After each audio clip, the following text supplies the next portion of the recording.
नमस्कार, आप देख रहे हैं न्यूज़ वन इंडिया। मैं हूं आपके साथ दीपिका ओझा। चलिए खबरों की शुरुआत करते हैं। आपको बता दें कि केदारनाथ धाम में फंसे लोगों का रेस्क्यू जारी है। अब तक 4000 से अधिक लोगों को रेस्क्यू कर दिया गया है। एनडीआरएफ और एसडीआरएफ के जवान जो कि रेस्क्यू ऑपरेशन में जुटे हुए हैं। रेस्क्यू में M117 और चिनूक हेलीकॉप्टर लगे हुए हैं। आज धाम में फंसे हुए 1000 लोगों को निकाला जाएगा। गृहमंत्री अमित शाह ने सीएम धामी को फोन किया है। राहत और बचाव कार्य की इसके साथ उन्होंने जानकारी भी ली है। गृहमंत्री ने हर संभव सहायता का आश्वासन दिया है। तो केदारनाथ धाम में उत्पन्न हुए हालातों के बाद अब लगातार रेस्क्यू ऑपरेशन जारी है और गृहमंत्री अमित शाह ने सीएम धामी को फोन किया है और हालात का जायजा भी लिया है। साथ ही साथ आपको बता दें कि राहत और बचाव के कार्य के बारे में उनकी ओर से जानकारी भी ली गई है। तो गृहमंत्री ने हर संभव सहायता का आश्वासन दिया है। आपको बता दें कि अब तक 4000 से ज्यादा लोगों को रेस्क्यू किया जा चुका है। तो केदारनाथ धाम में फंसे लोगों का रेस्क्यू जारी है।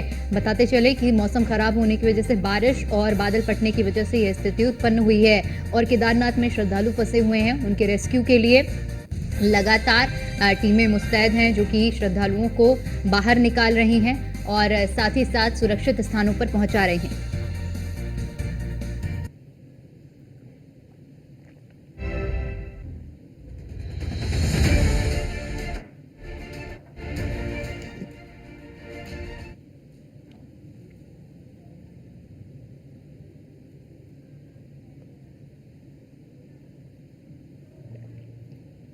संभव सहायता वहाँ से हो रही है और MI भी वहाँ से हेलीकॉप्टर भी भेज दिया गया है। अन्य सहायता भी जो ATF एविएशन टर्बो फ्यूल है उसकी व्यवस्था भी हो गई है।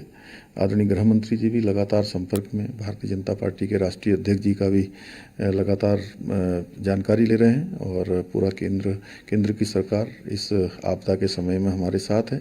हम हर संभव एक एक तीर्थयात्री, एक एक श्रद्धालु, एक एक आपदा पीड़ित को हर संभव सहायता सहायता के लिए हम लोग प्रतिबद्ध हैं। संभव सहायता वहाँ से हो रही है और MI भी वहाँ से हेलीकॉप्टर।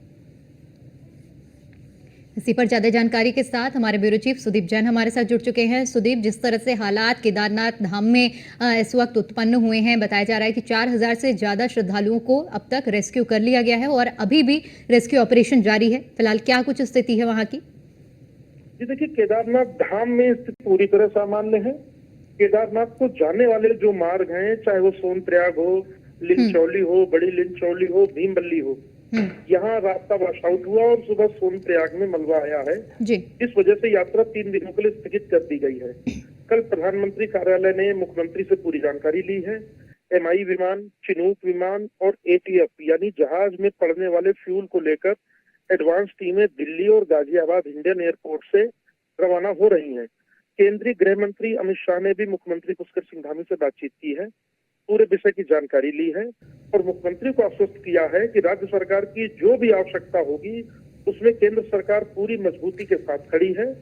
यात्रियों को सुरक्षित करना, उनको उनके परिवारजनों से मिलवाना, यात्रा को वापस दुरुस्त कर, यात्रा मार्ग को वापस दुरुस्त कर यात्रा को ट्रैक पर लाना, ये केंद्र और राज्य दोनों की जिम्मेदारी है और इस पर तेजी से एक्शन शुरू हो गया है। हम परसों रात से ही देख रहे हैं, जैसे ही भारी बारिश शुरू हुई, मुख्यमंत्री ने तत्काल सचिव आपदा से बात की थी।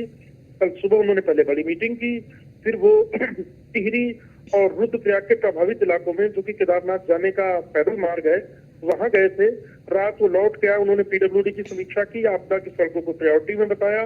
रात फिर उन्होंने एक बैठक की और मॉर्निंग मीटिंग के बाद वो सचिवालय पहुंच चुके हैं और लगातार अधिकारियों से बातचीत कर हालात दुरुस्त करने के निर्देश दे रहे हैं। तो कहने का अर्थ ये है कि केंद्र सरकार की पूरी और सीधी निगाह उत्तराखंड पर है और मुख्यमंत्री के साथ केंद्र सरकार का जो इंजन है, ये दोनों इंजन जुड़कर डबल इंजन हो रहे हैं, जो कि राज्य को हर प्रकार से मदद के लिए तैयार और तत्पर है। जी बिल्कुल सुदीप, आप बने रहिए, एक बार फिर से आपसे जानकारी लेंगे।